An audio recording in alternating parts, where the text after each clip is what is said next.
Copy. और अब जरा देखिए ये तस्वीरें अमन अवार्ड जिनको अमन अवार्ड दिया गया है, कैसी बंदूक लिए पीछे एंटी एयरक्राफ्ट। ये अच्छा जी नहीं देखी तो ये देखिए, सुनोरो, इसका नाम सुनहरो है और इसको हम दिखाएंगे सरदार साहब के साथ कहां का तस्वीरों में नजर आ रहा है। ये देखिए जी, ये सरदार साहब हैं और जिस पे सर्कल बना हुआ है वो सुनहरो साहब हैं। फिर जनाब एक और तस्वीर में देख लें अगर उसमें क्लियर नहीं है,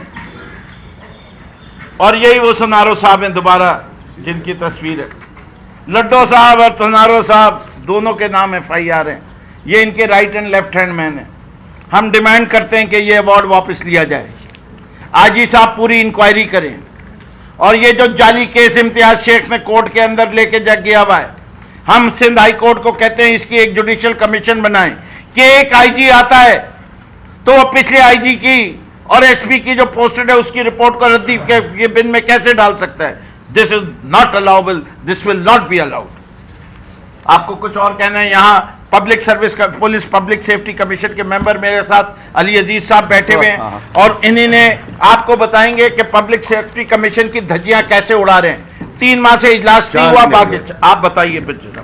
इस पे जिस पे अमन अवार्ड दिया गया, इस पे भी बड़ा रेजोल्यूशन जितने भी मेंबर्स हैं सेफ्टी कमीशन के उनका भी है, और 4 महीने से इजलास सेफ्टी कमीशन का नहीं हुआ। एग्जैक्टली ये वैसे ही है जैसे मुझे नजर आ रहा था कि ये सिर्फ एक दिखावा है पब्लिक सेफ्टी कमीशन का और कुछ नहीं है। क्योंकि जहां पब्लिक सेफ्टी कमीशन की अगर जब जरूरत होती है तो फिर ये ऐसे काम नहीं होते कि किसी क्रिमिनल को आप पीस अवार्ड दें। तो बुरा हाल है सिंध का इस वक्त, और मुझे अफसोस है कि आईजी साहब आए हैं। आईजी साहब को नहीं पता कि ये क्या है। आईजी साहब पर जबकि यहाँ के हैं, डीआईजी भी रह चुके, एडिशनल आईजी भी रह चुके पहले। पब्लिक सेफ्टी कमीशन नहीं बनी अभी तक हकीकत में जिस तरीके से पब्लिक सेफ्टी कमीशन बनती है, मैं समझता हूँ कि ये सिर्फ एक बहाना है, दिखावा है और कुछ नहीं है। 4 दफा कितनी दफा हम अपील कर चुके हैं, रिक्वेस्ट कर चुके हैं कि कमीशन का इजलास बुलाया जाए, कमीशन का इजलास बुलाया जाए, कोई कुछ नहीं हो रहा। उसमें 4 महीने हो गए इस बात पे। तो ये सब आप सोच सकते हैं कि आगे क्या हाल है क्या नहीं है। बजट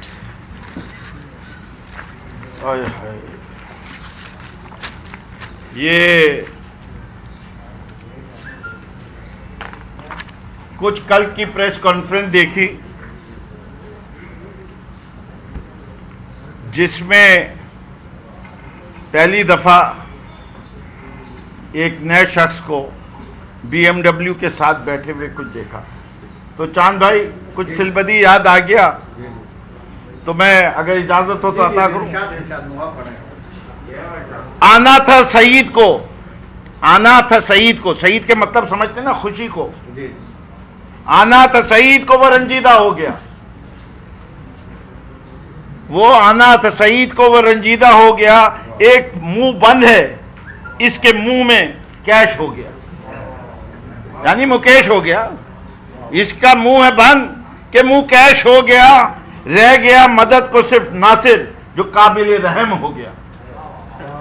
रह गया मदद को सिर्फ नासिर, नासिर मददगार होता है। रह गया सिर्फ नासिर मदद को, नासिर जो काबिल रहम हो गया।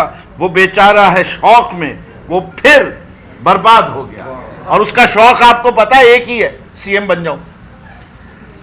वो बेचारा है शौक में, वो फिर बर्बाद हो गया।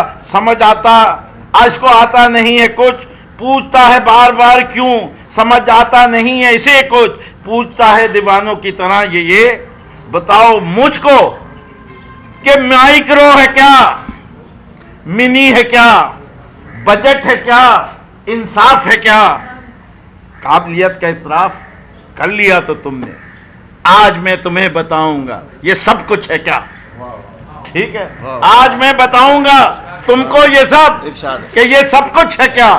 तो मैं दोस्तों उन्हीं ने कहा कि हम इस बजट के आगाज से शुरू करते हैं। इसके अंदर वो कहते हैं कि वफाक ने सिंध के साथ सलूक अच्छा नहीं किया। बात सारी ये है कि ये झूठ बोलते हैं, ये धोखा देते हैं, ये लोगों के साथ सच नहीं बोलते।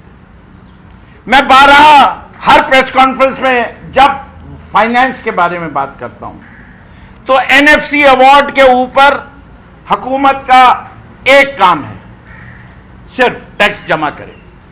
जितना टैक्स जमा होता है उसके हिस्से जो होने वो स्टेट बैंक ऑफ पाकिस्तान जो तयशुदा है उसके लिहाज से हिस्से बांट देता है।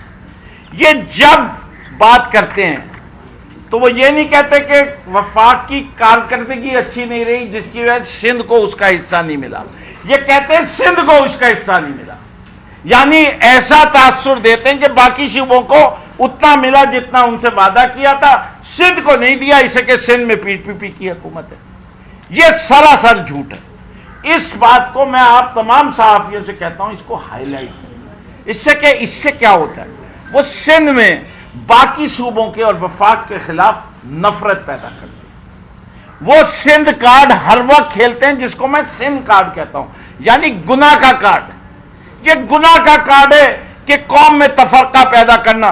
कुरान भी कहता है कि खुदा उन लोगों से नफरत करता है जो कौम में तफरका डालते हैं। तो इनको तफरका डालने से रोकना आप सहाफी बादरी का उतना ही अहम है। दूसरी बात उन्होंने कही कि वफाक को कोरोना से काम करना नहीं आया। ये एक चार्ट है और यह पढ़ के भी सुना दूंगा, लेकिन यह है वर्ल्ड बैंक की साइट है स्टैटिस्टा, और मैं आपको बताता हूं कि कोरोना ने क्या किया।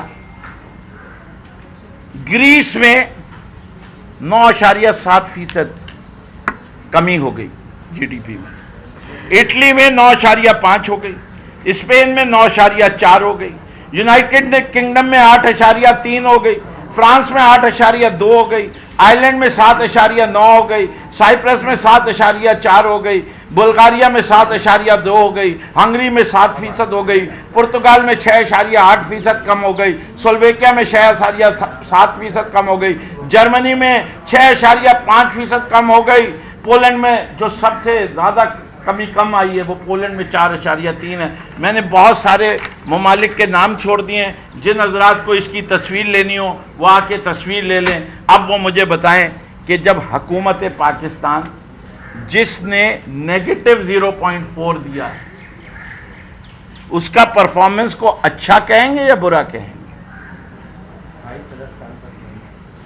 सबसे ज्यादा ये अभी यूरोप का बताया, अभी अमेरिका, ब्राजील, बाकी मुल्कों का नहीं बताया, सिर्फ यूरोपियन यूनियन का एक बताया। दुनिया में तमाम मईशतें सुकड़ी हैं इस कोरोना की वजह से। जब आप एक पूरे मुल्क को 100 दिन लॉकडाउन कर देंगे तो उसकी मईशत बढ़ेगी या घटेगी?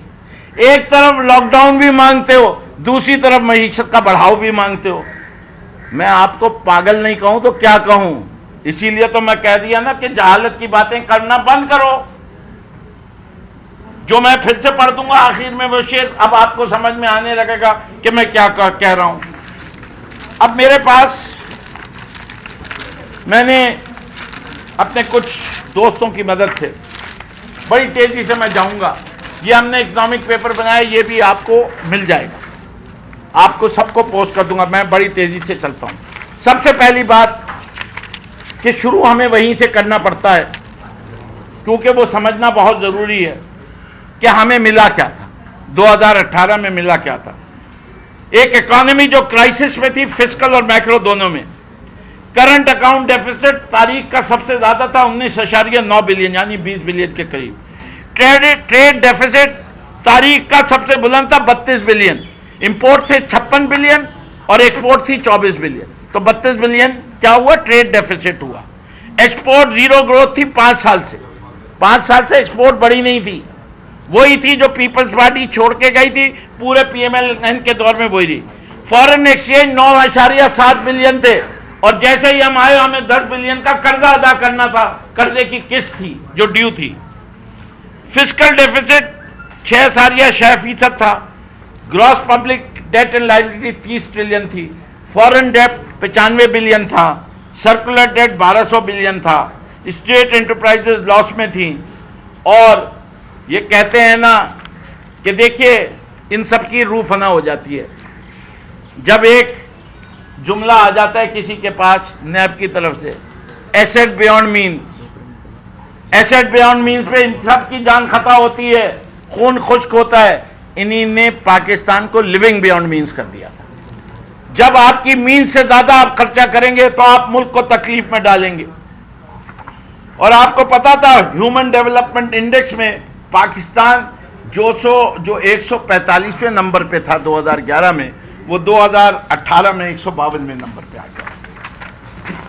फिर हमने किया क्या?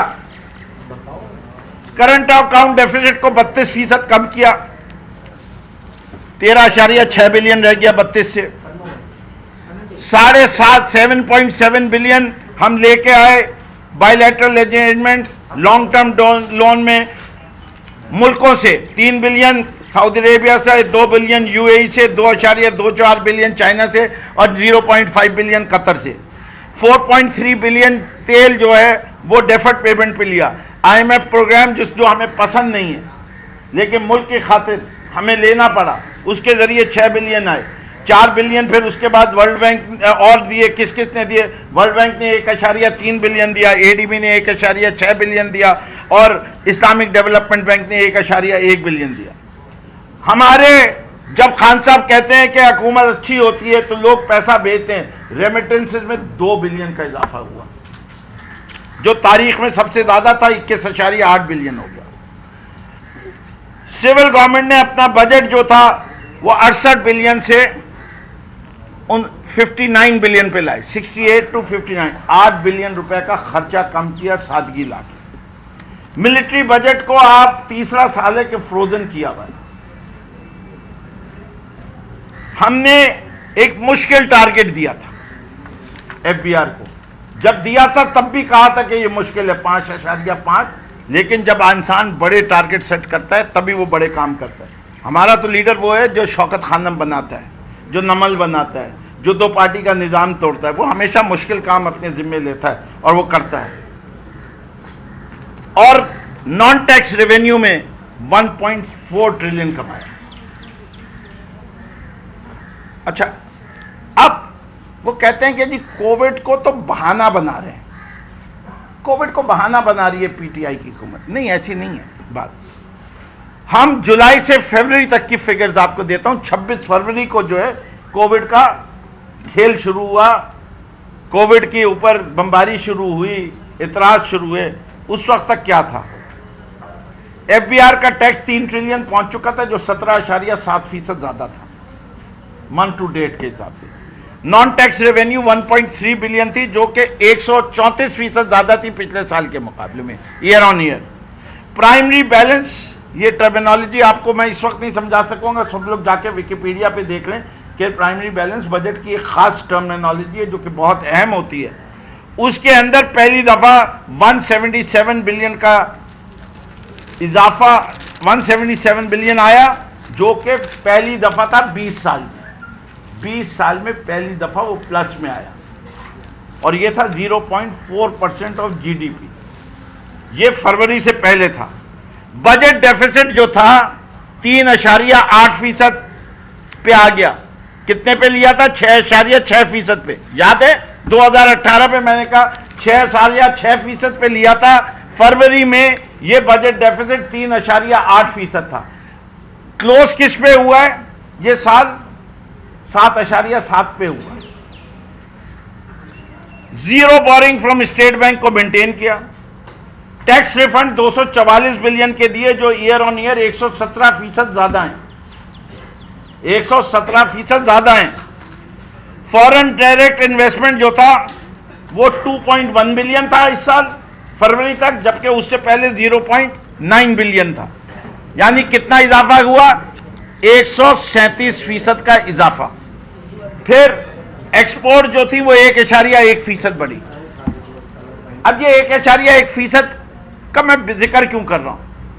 देखिए, ये डॉलर में 1.1% बढ़ी, और अगर आप इसको रुपये में कन्वर्ट कर लें तो ये 144% बढ़ी। 144% एक्सपोर्ट बढ़ी, इससे कि डॉलर वैल्यू में ये 1.1% बढ़ी है, रुपये वैल्यू में ये 144% बढ़ जाती है। ये बात भी समझानी, इससे कि हमें वही $1 के एवज अब क्या मिलता है, 160 रुपए एवरेज।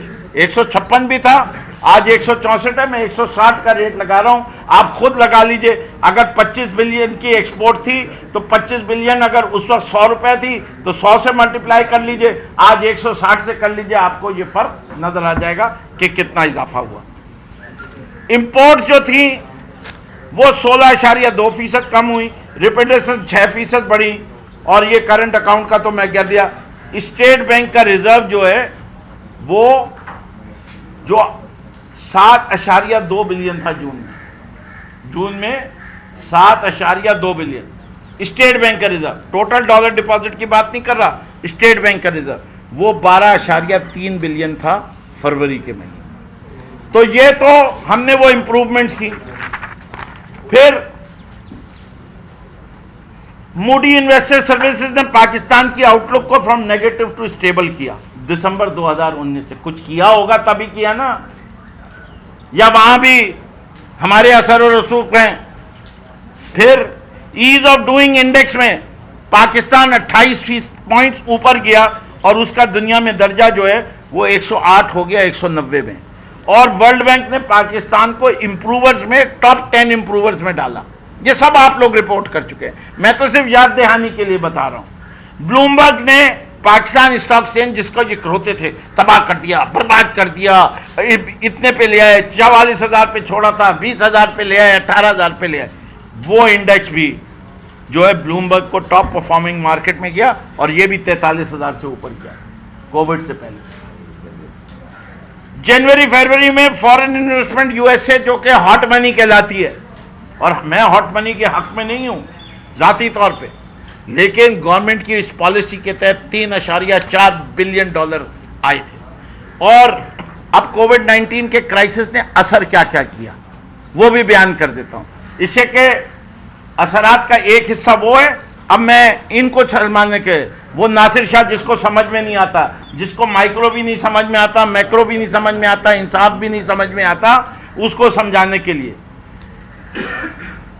पूरी दुनिया की इकोनॉमी की अगर आप एवरेज लें, पूरी दुनिया, तो पूरी दुनिया की इकोनॉमी 3% कॉन्ट्रैक्ट हुई। पाकिस्तान की 2.4 ग्रोथ रेट था, -4 हो गया, तो हमारी 2.8% हुई है। दुनिया की एवरेज 3% है। यूरोप के ममालिक का मैंने आपको दिखाया 9.3% से 4.3% के रेंज में जा रही थी। हमारी एक्सपोर्ट जो थी वो 47% कम हो गई, 957 मिलियन अप्रैल के महीने में और 1.8 मिलियन मार्च के महीने में। रिमिटेंसेज में कमी आई 5.5% की, यानी $1.8 बिलियन और $1.9 बिलियन अप्रैल और मार्च के महीने में। जितने ये हॉट मनी वाले थे इन्हीं $3 बिलियन भी निकाल लिया, जिसका हम हमेशा खदशा करते थे, लेकिन इजाजत थी। अच्छा जी, टेक्सटाइल में 26%, फूड में 20%, पेट्रोलियम में 47%, ऑटोमोबाइल में 49%, इलेक्ट्रॉनिक्स में 58% का डिक्लाइन हुआ इस पीरियड में year on year.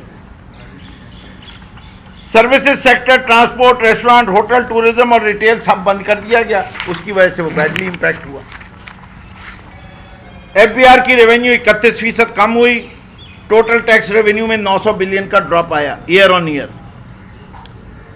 Budget deficit बढ़ गया और अब जो है 9% तक जाने की उम्मीद है। Privatisation of state owned enterprises delay हो गई, यूरो बॉन्ड का लॉन्च डिले हो गया, लेकिन इस पूरे अरसे में इन्फ्लेशन भी जो कि 13-14% पे चल रही थी वो 8 या 2%। अब हमने किया क्या क्या वो भी बड़ी तेजी से जाता हूं, ये सब आपको पता है, ये बजट से पहले की बातें। एनडीएमए को 50 बिलियन दिए, मेडिकल वर्कर्स को 50 बिलियन, एनडीएमए को 25 बिलियन दिए, मेडिकल वर्कर्स को 50 बिलियन दिए। इमरजेंसी फंड जो है वो 100 बिलियन का किया, tax refund food and health item 15 billion की दी, पेमेंट टू फार्मर्स 280 मिलियन का का किया, 200 से बढ़ा के 80 बिलियन ज्यादा किया वीट प्रोक्योरमेंट के। रिलीफ टू एक्सपोर्टर्स 100 बिलियन का, जिसमें 61 बिलियन फास्टर किया, 81 बिलियन नॉर्मल किया, 31 बिलियन डीएलटीएल में किया और 71 बिलियन इनकम टैक्स में किया। Relief to SME and agriculture sector को 100 बिलियन का दिया, जिसमें 50 बिलियन फार्मर का था, फर्टिलाइजर की सब्सिडी 37 बिलियन थी, 9 बिलियन के कर्ज माफ किए गए और 51 बिलियन जो था वो एसएमई को थ्रू प्रीपेड इलेक्ट्रिसिटी बिल, जो छोटी सनतों को बिल माफ किए गए, उसकी कीमत 51 बिलियन रुपए थी, जिसको 3 महीने थे जो अभी चल रहे हैं। तो इसका कहना कि क्या क्या नहीं किया और क्या रिलीफ नहीं पाए। डेली वेज वर्कर्स को 200 बिलियन की रिलीफ की, जिसमें 48 बिलियन जो है वो 4 मिलियन वर्कर्स को दिया गया एहसास प्रोग्राम में। ये उसके अलावा है जो बेनजीर इनकम सपोर्ट प्रोग्राम के रजिस्टर्ड थे, ये उसके अलावा हैं। Relief to vulnerable families and Panahgah, उसके लिए 150 बिलियन का है, जिसमें से 115 बिलियन डिस्बर्स हो गया है 9.5 मिलियन को। ये वो है जो एहसास फंड कैश रिलीफ प्रोग्राम की बात कर रहे हैं।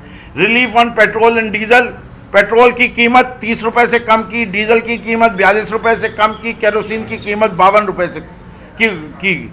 Funding to utility stove 50 billion बढ़ाई। पावर एंड गैस सब्सिडी 100 की दी डेफरमेंट ऑफ यूटिलिटी बिल्स के तहत। कुल जो है 1240 बिलियन का यह हिसाब है।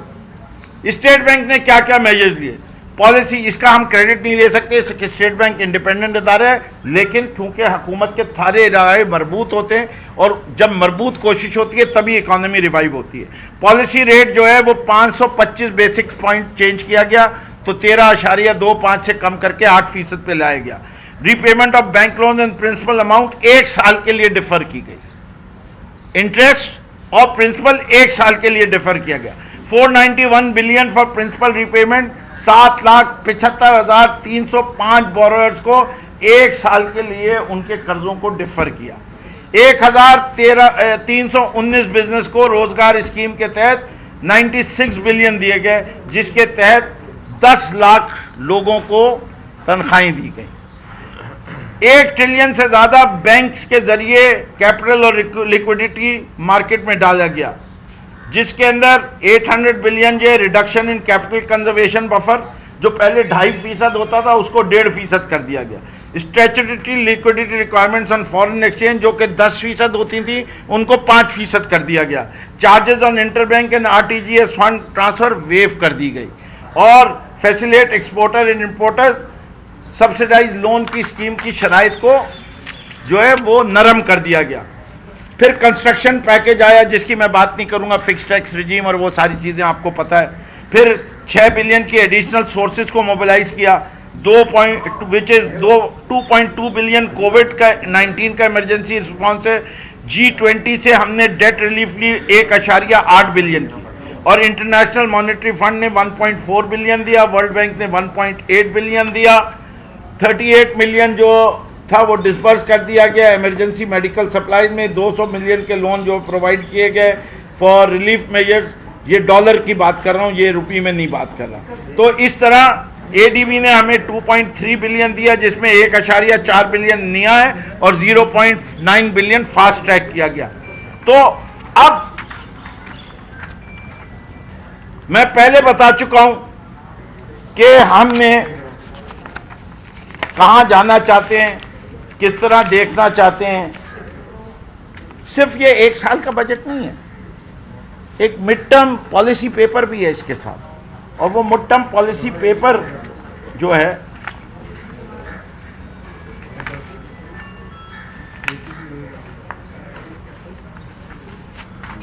ये भी दूंगा आपको बाकी डिटेल। ये मिड टर्म पॉलिसी पेपर का जो है मुखफ़फ़ है। ये बजट में हमने 2019-20 के जीडीपी ग्रोथ दिखाई थी 2.4%, रिवाइज आई है -0.4%। 2020-21 के बजट में 2.1% की ग्रोथ दिखा रहे हैं। इन्फ्लेशन हमने दिखाई थी 11 से 13%, रिवाइज 11 से 12% के आई, और अब बजट में हमने इन्फ्लेशन को 6.5% रखा। 21-22 में क्या हम फोरकास्ट कर रहे हैं? 21-22 में हम ग्रोथ फोरकास्ट कर रहे हैं 4%, और इन्फ्लेशन फोरकास्ट कर रहे हैं 6.2%। 22-23 में हम ग्रोथ फोरकास्ट कर रहे हैं 4.5% और इन्फ्लेशन फोरकास्ट कर रहे हैं 6%। तो ये कोई ऐसी हुकूमत नहीं है जो सिर्फ एक साल को देख रही हो। हमने तकरीबन अपने पूरे टेन्योर के लिहाज से एक कोर्स चार्ट आउट किया हुआ है और उसके दिया है, और उसके अंदर टैक्स रेवेन्यू, टोटल एक्सपेंडिचर। लेकिन हमें एक चीज माननी पड़ेगी कि कर्जे जो हैं वो इस वक्त जो बजट डेफिसिट पब्लिक डेट है वो 87% आया है, और हम इस साल के बजट के आखिर पे इसको 83% पे लेके आने की कोशिश करेंगे। जीडीपी का 83%, 21-22 में 80% पे लाएंगे और 22-23 में उसको 78% पे लाएंगे। तो और हमारी जीडीपी की ग्रोथ सालाना जो है वो मैं पहले ही आपको बता चुका हूं, जो है उसके लिहाज से जो पैसे आते हैं 22-23 के अंदर हमारी इकोनॉमी का साइज जो होगा वो 55,991 बिलियन होगा। इस साल पे 45,560 होगा और 2023 के अंदर 55,990 होगा। तो अब बजट के मेजर्स हफीज शेख साहब ने बयान कर दिए, हमाद अजहर ने अपनी तकरीर में कह दी, मीडिया पे आ गए। अब ये बताइए कि सिंध हुकूमत ने क्या किया? सिंध हुकूमत का भी कारनामे तो सुनने चाहिए ना कुछ। सिंध गवर्नमेंट की साइट है फाइनेंस डिपार्टमेंट की, गवर्नमेंट ऑफ सिंध। उस साइट के ऊपर हिसाब किताब आना चाहिए। पिछले 2 साल की ऑडिट रिपोर्ट अभी तक टेबल नहीं की। पिछले 3 क्वार्टर के अकाउंट टेबल नहीं किए। असेंबली में डिस्कशन नहीं हुआ। पब्लिक अकाउंट कमेटी में ये रिपोर्टें नहीं पहुंची। 23 साल की रिपोर्ट्स के अंदर अभी तक सिर्फ 4 साल की रिपोर्ट्स को खोला गया है पब्लिक अकाउंट कमेटी में, 19 साल की खोला नहीं गया। और उसके अंदर जो पैरास की सूरत हाल है वो मैं आपको पिछली प्रेस कॉन्फ्रेंस में बता चुका था। जरा इनकी परफॉर्मेंस देखें। प्रोविंशियल रेवेन्यू ये जो साइट पे अवेलेबल है वो दिसंबर तक की अवेलेबल है।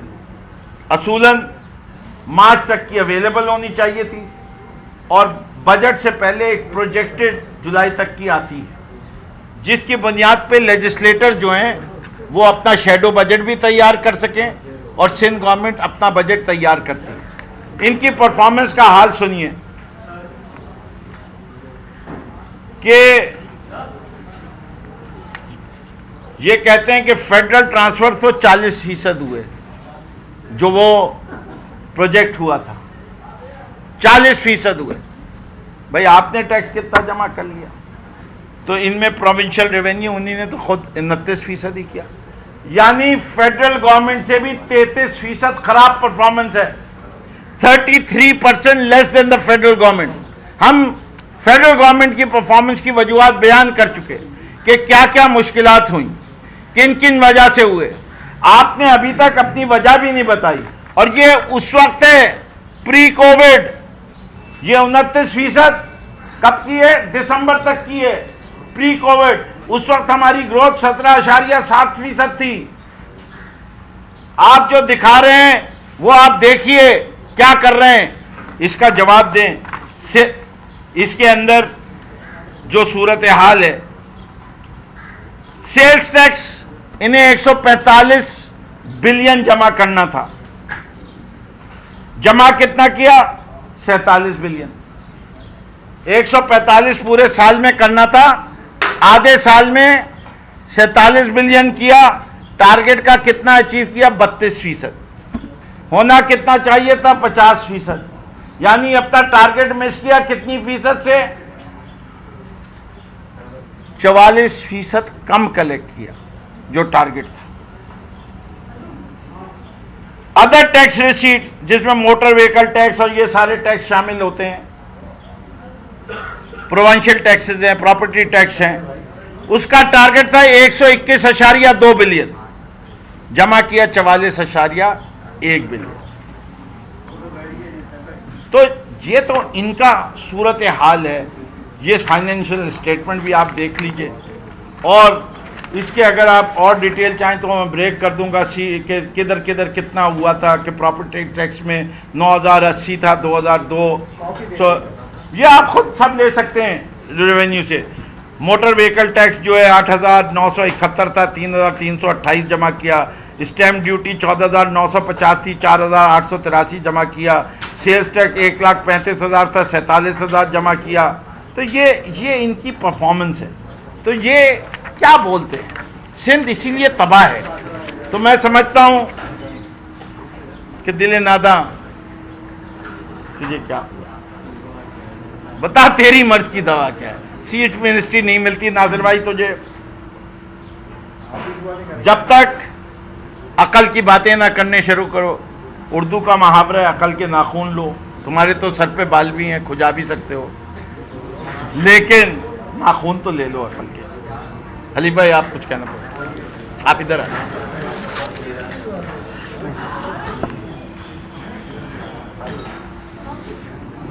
क्या कह रहे हैं? कह रहे हैं आप भी बर्दाश्त कीजिए थोड़ा सा। बिस्मिल्लाहिर्रहमानिर्रहीम। मैं ज़्यादा बात तो नहीं करूंगा। मोहतरम फिरदौस शमीम नकवी साहब ने जो बात की है, वो पुलिस की जो बात की है, वो भी बड़ी अलार्मिंग है। कि लगता है कि आईजी साहब के जाने के बाद लगता है कि मफतूहा पुलिस लगती है हमारी सिंध की, कि सिंध हुकूमत ने पुलिस को फतह कर लिया है।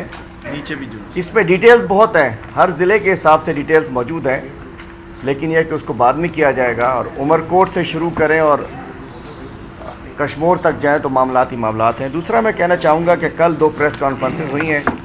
एक वीडियो कॉन्फ्रेंस पे एक वीडियो आई बिलावल साहब की परसों, कल वीडियो कॉन्फ्रेंस पे अपने बातचीत की, और कल मुर्तज़ा वहाब साहब की और शाह साहब की प्रेस कॉन्फ्रेंस भी हुई, जिस पे मुर्तज़ा वहाब साहब ने कहा कि तब्दीली तो नहीं आई, तबाही आ गई। तो मैं उसमें बस 1-2 बातें छोटी सी उनसे कहना चाहूँगा कि न जाने आपकी किताब में तब्दीली क्या है और तबाही क्या है। बजट को बगैर पढ़े बजट पे तबसरा कर दिया गया। और मैं उसकी छोटी सी बात बताता हूं कि पिछले 2 सालों में इनके गुनाहों की सज़ा पीपल्स पार्टी और इनके अंकल नवाज शरीफ के गुनाहों की सज़ा पाकिस्तान के अवाम और पीटीआई की गवर्नमेंट को मिली। पिछले 2 सालों में तकरीबन 5,000 अरब, तकरीबन 4,900 और कुछ अरब रुपए कर्जों की सूरत में वापस करने पड़े, कर्जों और सूद की सूरत। और इस साल भी 2,700 अरब कर्जों की सूरत में वापस देने पड़ रहे हैं, जबकि 18वीं तरमीम के बाद सूबों को देने के बाद 2,000 अरब रुपए बचते हैं फेडरल गवर्नमेंट के पास। 2,700 अरब तो इस दफा वापस देने होंगे। एक मिनट अजान हो जाए।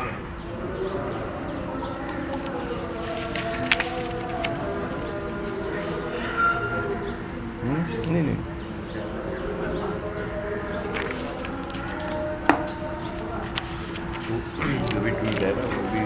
क्या करावल का क्या कि पीटीए सलामी में अपने बजट को तबाही की तरफ लेके जा रहे हैं। क्या था? बजट हमारी सुनामी की तरह तबाह कर रहे हैं।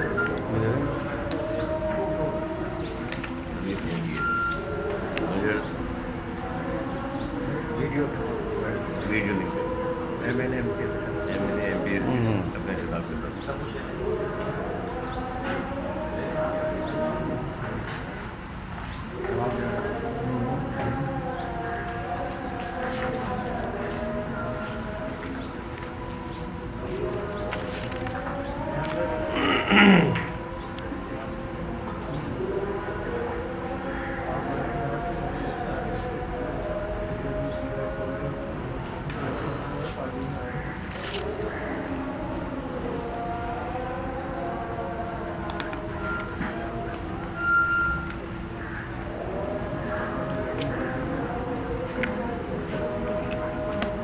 जैसा कि नकवी साहब ने बताया कि पिछले साल मूडीज की रिपोर्ट, ब्लूमबर्ग की रिपोर्ट, आईएमएफ की रिपोर्ट और हर जगह एक समझे इंडिकेटर्स थे कि हमारी इकोनॉमी स्टेबल होती जा रही है, बेहतरी की तरफ जा रही है।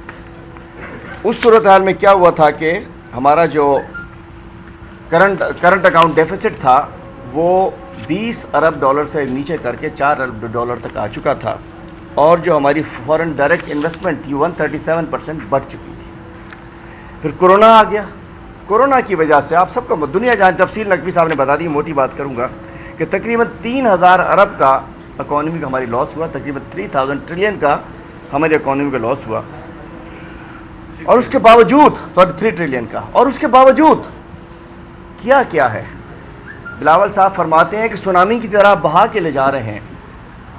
तो 1200 अरब का पैकेज अगर हमारा कप्तान देता है तो बकौल बिलावल साहब के कि वो तो सुनामी आ गई, तबाही आ गई। मैं पूछता हूं बिलावल साहब कि आपकी हुकूमत ने क्या दिया? मैं हर प्रेस कॉन्फ्रेंस में सवाल करता हूं, मुराद अली शाह साहब अपने रोना धोना बुलेटिन में जरा बता दीजिए कि आपने क्या किया है। हमने तो 1200 अरब रुपए दिए, जिसमें से पहले 144 अरब थे, फिर वो 160 अरब तक जो 12-12 हजार रुपए दिए जा रहे हैं, तकरीबन 1 करोड़ 20 लाख से कुछ ज्यादा खानदानों को ये बन जाते हैं। हमारा एक एक खानदान तकरीबन 5 से 7 एक फैमिली मेंबर्स होते, तकरीबन 10 करोड़ लोगों तक ये 12-12 हजार की इमदाद पहुंची। बिलावल साहब आपने दिया कुछ? बकौल आपके सिलेक्टेड इमरान खान ने, जिसको अल्लाह ताला ने इस कौम के लिए सिलेक्ट किया, उसने तो गरीब आवाम को 144 अरब एक और उसके बाद 160 अरब रुपए का पैकेज दिया, जो 200 अरब तक जा रहा है, और 1200 अरब का पूरा पैकेज दिया। डिफेक्टेड चेयरमैन साहब, इन्फेक्टेड चेयरमैन साहब, करप्शन से इन्फेक्टेड पार्टी के चेयरमैन साहब, आपने क्या दिया? जहां आपकी पार्टी में डिफेक्ट है करप्शन का, आपकी पार्टी इन्फेक्टेड है करप्शन से, मैं पूछना चाहता हूं, जरा आप भी बता दीजिए ना, आपने क्या दिया और किसको दिया? और आप कहते हैं बड़ी तबाही आ गई। भाई बड़ा मसला थी, वो मसला हो गया तो तबाही का बजट आ गया। बजट में महंगा क्या हुआ? शेडो बजट दे देना। बजट में वीगो महंगी हो गई भाई। वीगो जो अभी टिड्डी दल के लिए भी पैसे आए, 60% वीगो खरीद ली गई। अरे भाई इस वीगो में बैठ के टिड्डियों का शिकार करना है क्या? लग रहा है कि अब ये होगा, ये वीगो जो खरीदी गई ना 15 करोड़ की, ये वीगो निकलेंगी, हर वीगो के ऊपर एक एक वजीर, अगली में मुराद अली शाह होगा, और उससे पिछली मुर्तबा, फिर मुकेश, फिर सईद खनी, फिर शाह साहब, और ये बैठ के टिड्डियों का गुलेल से शिकार करेंगे लग रहा है। अरे भाई वीगो का टिड्डी दल से वास्ता? तकलीफ यह है भाई, वीगो महंगी हो गई। अगर ये पहले बजट आता तो सारा टिड्डी दल का बजट इन वीगो में चलाया था। मैं वीगो क्यों, वीगो ले, अगर आपके काम आती है जरूर लीजिए, लेकिन 1.5 महीने से वफाक की जानिब से दिया जाने वाला जहाज, ये कहते हैं ना, कल एक और बात की बिलावल साहब ने कि टिड्डी दल के लिए कुछ नहीं किया।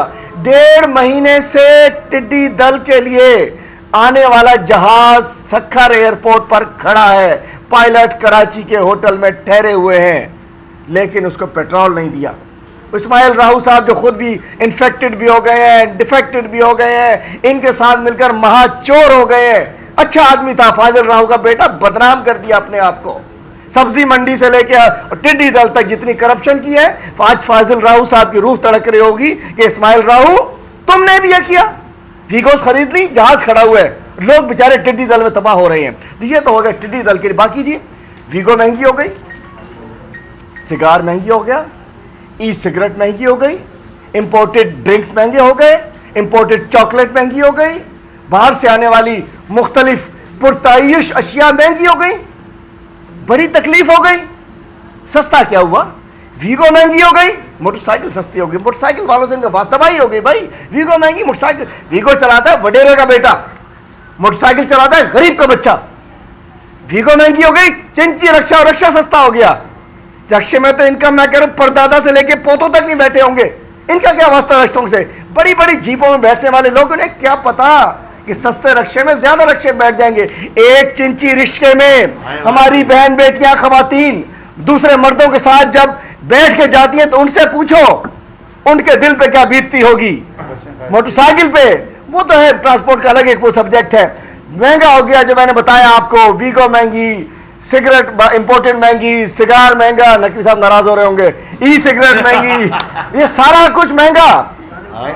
इंपोर्टेड, एक मिनट प्लीज, इंपोर्टेड ड्रिंक्स महंगे। सस्ता क्या हुआ जिसकी तकलीफ?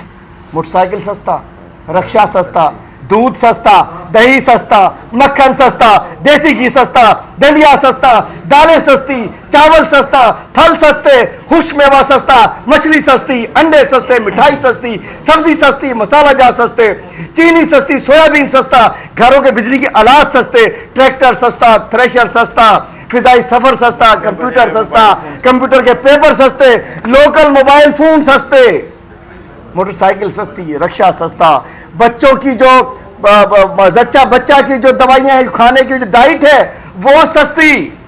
इन सब चीजों से इनका वास्ता ही नहीं है जो सस्ता हो गया।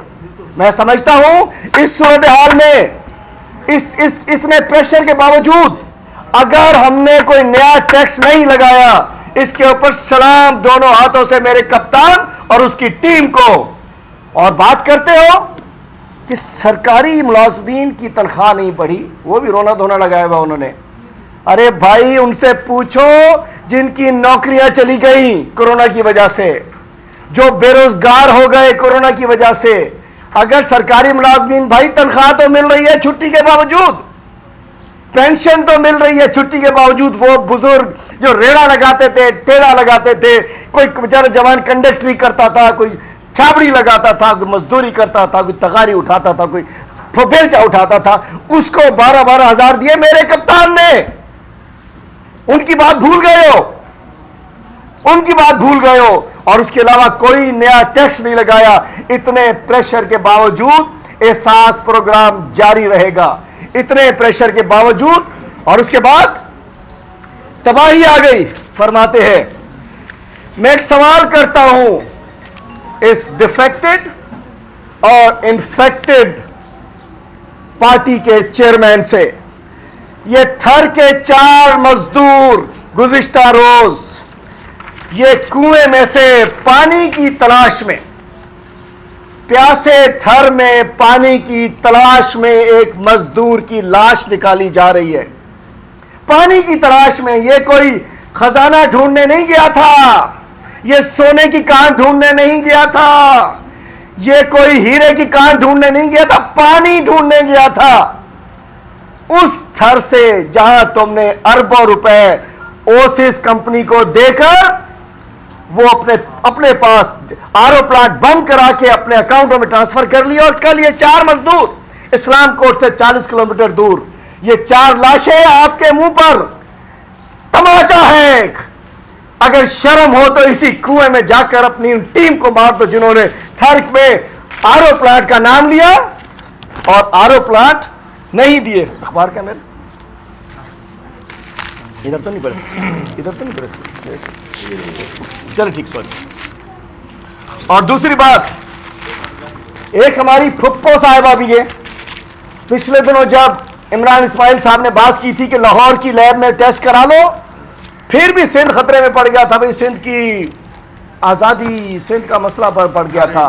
ये मैं कहता हूं, अरे भाई सिंध के लोग जितने मुहिब्बे वतन हैं, सिंध जितने पाकिस्तान दोस्त हैं, सिंध सूबा सिंध की असेंबली से पाकिस्तान की करारदाद पेश हुई और आप सिंध में सिंध कार्ड खेलते हो।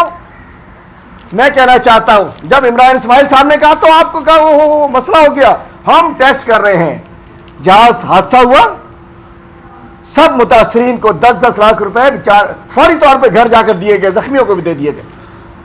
आपके काम सिर्फ एक लग गया उसके अंदर, बाकी रेस्क्यू का काम फौज ने किया, रेंजर्स ने किया, पीआईए की टीम ने किया, सिविल एविएशन ने किया, हम सब लोग वहां पहुंचे। आप तो फोटो खिंचवाने गए थे 2 मिनट के लिए।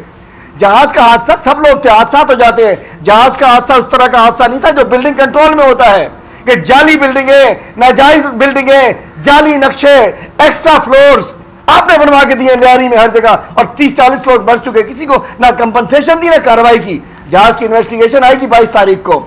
सिर्फ आपके जिम्मे क्या था कि लाशों की शनाख्त करा दो। पप्पो आ गई, वज़ीर-ए-आला आ गए, वो आ गए, वो सीडी प्लेयर कि हमारे पास हमने सिंध में वो बना ली है, लेबोरेटरी बना ली है। तो कल के अखबार के अंदर, आज के अखबार में कल एक प्रेस कॉन्फ्रेंस हुई है और ये उनकी फैमिलीज क्या कह रही है। Families of PIA crash victims cast doubt over Sindh government funded KU lab, कि उन्हें सिंध गवर्नमेंट की तरफ से जो केयू में लैब बनाई गई है उसके ऊपर उन्होंने बहुत सारे इतराजात दे दिए। और आप लोगों ने देखा भी होगा, वो सारे जो अपने खानदान की लाशें लेने के लिए वो कह रहे थे कि हमारे साथ क्या सलूक किया है, बदतमीजी की गई है, और मारो उसके ऊपर। और भाई ये हमारे पीटीआई के लोग नहीं थे, उसके साथ मैं नहीं कह रहा, ये बहुत बड़ा एक अंग्रेजी अखबार कह रहा है, relatives praise Swift polite response of Punjab forensic lab. यही फर्क है सिंध की हुकूमत में, यही फर्क है पंजाब की हुकूमत में कि ये लोगों ने भी कहा कि हमारे साथ जुल्म किया गया, हमारे साथ जुल्म किया गया और सारी बॉडी जो है वो पंजाब में भिजवा दी जाए। मैं समझता हूं जनाब आली कि ये फर्क है। आज इस कोविड के दौर में आप वजीर आला हाउस में 1.5 करोड़ रुपए खर्च कर देते हैं, मीडिया पे देखा हमने, 1.5 करोड़ रुपए वजीर आला हाउस की तज़ीनो आराइश के लिए, मेकअप, पॉलिश, ब्रश, ये वो लगाने के लिए, वज़ीर आला साहब को निखारने के लिए, चूंकि इसलिए भाई डेली बुलेटिन करना था, मेकअप भी होगा, पाउडर भी लगेगा, उन्होंने खबरें तो पढ़नी है जाके, बाल भी बनेंगे। 1.5 करोड़ रुपए सेट बनता है ना, डेली सेट बनता है रोना धोना बुलेटिन के लिए, और हमारे कप्तान ने 18 करोड़ वापस 21 करोड़ वापस कर दिए। जो खर्चा था 21 करोड़ खर्चा कम हुआ, वज़ीर आज़म हाउस का चला गया। आज का यही अखबार लिखता है कि 40% डिक्रीज सदारती ईवान सदर के खर्चों में। मतलब हमारे अगर बजट में कर्जे लेने पड़ रहे हैं, अयाशियों के लिए नहीं लेने पड़ रहे, अब आपकी खिदमत के लिए, और अगर ये कर्जे ना होते आप लोगों के चढ़ाए हुए, ये रिलीफ का काम बहुत ज्यादा हो रहा होता। तो मैं कहना चाहता हूं कोरोना की सूरत हाल में अल्लाह रहम करे हम सबके ऊपर, लेकिन ये प्राइवेट हॉस्पिटल में जो मजालिम हो रहे हैं, जो आगा खान अस्पताल जो कि वेलफेयर के लिए लिया गया था, आज 18 लाख एक डॉक्टर से बिल लिया जा रहा है।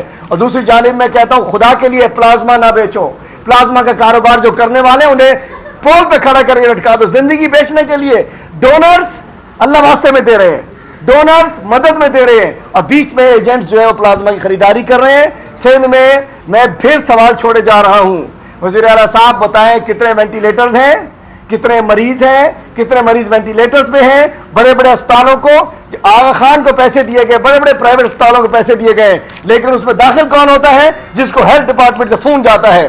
मतलब अस्पतालों को पैसे दिए गए कि गरीब का फ्री इलाज कराओ, एडमिट कौन हो रहा है, जिसको हुकूमत मैं वो कर रही फोन कर रही होती है। मैं समझता हूं कि इस मुश्किल हालात में जितना बेहतरीन बजट पेश किया जा सकता था वो किया है। और दूसरा अभी देखते हैं, घोड़ा भी हाजिर, मैदान भी हाजिर। असेंबली में इन्होंने जो वहां किया हरकतें की हैं इस्लामाबाद में, हम देखते हैं कितना सिंध दोस्त बजट लेकर आते हैं। ना इन्होंने 2 क्वार्टर से हमें अकाउंट्स दिए हैं, ना तफसीलात दी हैं, ना ऑडिटर जनरल की रिपोर्ट दी है, और इसीलिए आज मैं आप सबका शुक्रगुजार हूं, बड़ी बड़ी मेहरबानी से। ये बताइए, हमेशा पोस्ट बजट से पहले अपोजिशन जो है अपना शेडो बजट पेश करती है, आपने पेश नहीं किया, और आपने क्या तजावीज़ सिंध गवर्नमेंट को दी है शामिल करने के लिए बजट में? जी मैं कोशिश कर रहा हूं कि मुझे अगर अदाद शुमार मिल जाएं, वरना मैं जितने भी अदाद शुमार मिले, पिछले साल भी हमने शेडो बजट पेश किया था, इंशाअल्लाह इस साल शेडो बजट इनके बजट पेश करने से पहले पेश करेंगे, या फौरन अगर इन्होंने जुमे के दिन बजट पेश किया तो अगली इतवार को हम शेडो बजट पेश करेंगे। आपको कोई तजावीज़ दी है या शामिल? जी हमने जो तजावीज़ दी हैं उसका हमें पता नहीं, जिससे कि सिंध असेंबली में एक रिवायत प्री बजट सेशन की होती थी वो ख़त्म कर दी गई। गुज़श्ता बजट के दौरान आपका तकरीबन बाइकाट था, जिस दिन बजट मंजूर हुआ था आपका बाइकाट था, तो इस मरतबा पीटीआई की क्या तैयारी है जो सिंध हुकूमत बजट? मेरे ख्याल से मैंने तो 4 घंटे की तकरीर की थी, उसके बाद वजीर आला ने की थी, हमने तो कोई बाइकआउट नहीं किया था बजट सेशन का। ये कोविड के सेशन पे मैंने स्पीकर के खिलाफ बजाते खुद किया था, क्योंकि स्पीकर ने रूलिंग जो दी है वो पाकिस्तान के आइन के खिलाफ दी थी। नफी साहब, आपने 3.4 बिलियन डेफर्ड पेमेंट की बात की ऑयल की, आपको मैं एक बात ही बताऊं कि हुआ ये था कि जब ऑयल की कीमतें कम हुई तो उससे हुकूमत पाकिस्तान उल्टा जो है लॉस बियर करना पड़ा। तो ये आपका रिएक्शन? नहीं प्लीज देखिए, ऑयल की प्राइसेस जो हैं वो उसी तरह परचेज हो रही हैं। सिर्फ जो उस वक्त के ऑयल की प्राइस थी उसी के लिहाज से पेमेंट हो रहा है, सिर्फ वो 1 साल बाद पेमेंट हो रहा है कि आपका कैश फ्लो बेहतर हो जाए। इससे कि जब कीमत कम होगी, अगर वो चल रहा है, it is a continuous programme. जो आज तेल खरीदा जा रहा है वो 1 साल बाद दिया जाएगा। तो ये डेफर्ड पेमेंट का ऑयल की कीमत से कोई ताल्लुक नहीं है। जो वक्त जिस वक्त जो खरीदा जा रहा है उसी के लिहाज से 1 साल बाद पे होगा। यही तो बता रहा हूं कि 1 साल बाद पेमेंट कम हो गई थी तो उससे पाकिस्तान नहीं ऐसा नहीं था। देखिए, ये ऐसी बात है कि आपने 100 रुपए आज खर्च कर दिए, मैंने कहा 1 साल बाद दे देना, बस यही हुआ है। खर्च तो आप कर चुके थे। चल